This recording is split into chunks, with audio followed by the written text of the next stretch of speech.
오늘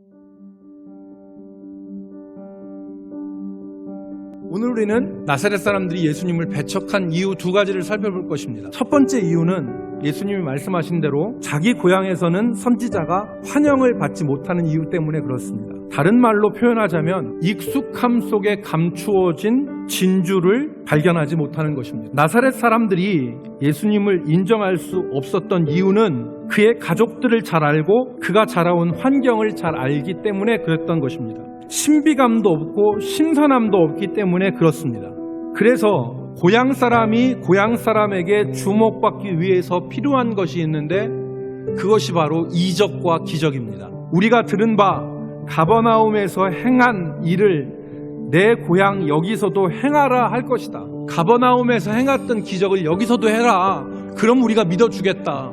그런 태도였던 것입니다. 오늘날 사람들은 엄마의 잔소리를 듣기 싫어합니다. 그러나 세상에서 가장 애정어린 말은 엄마의 잔소리일 것입니다.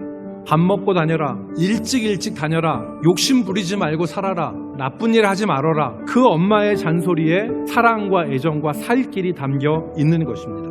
오늘 하나님의 말씀을 듣는 우리에게 필요한 것은 이적과 기적이 아닙니다. 우리에게 익숙하고 때로는 평범한 것들 가운데 있는 진주와 보배를 발견할 수 있는 사람이 복된 사람입니다. 두 번째, 오늘 나사렛 사람들이 예수님을 배척한 이유는 책망을 견디지 못했기 때문에 그렇습니다. 예수님은 나사렛 사람들의 마음을 아시고 그들의 높아진 마음을 책망하셨습니다. 두 가지 예를 말씀하셨습니다. 하나가 엘리야 시대의 사렙다, 사르밧 과부이고 다른 하나가 엘리사 시대의 나아만 장군의 예를 드셨습니다. 이 두 사람 모두 공통점이 있는데 모두가 하나님의 기적적인 은혜를 체험했다는 것이고 모두 다 이방인이라는 사실입니다. 이 두 사건이 모두 말도 되지 않는 외형적인 무례함 가운데서 진행되었지만 기적의 주인공들은 순종함으로 그 무례함의 포장지 안에 쌓여있는 하나님의 선물을 받아 누릴 수 있다는 것을 교훈한 것입니다. 이 나사렛 사람들에게는 너희들이 그렇게 교만하고 무례한 마음으로는 결코 하나님의 은혜를 경험할 수 없다라고 교훈하신 것인데 나사렛 사람들은 깨닫기는커녕 오히려 화를 내고 주님을 죽이고자 했던 태도를 보였습니다. 진리는 겸손과 순종으로 경험할 수 있는 것입니다. 사람들은 자기 귀에 거슬리고 자기 마음에 거북한 것을 받아들이려고 하지 않습니다. 그러나 우리를 살리는 것은 우리의 익숙함과 편안함이 아니라 거북함으로 다가오는 진리의 말씀이 우리를 살립니다.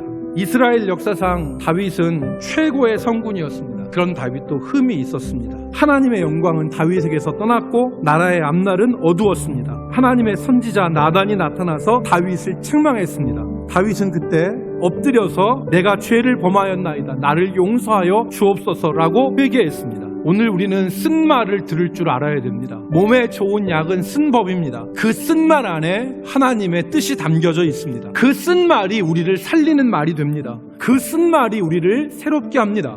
익숙함 속에 숨어있는 진주를 놓치지 마십시오.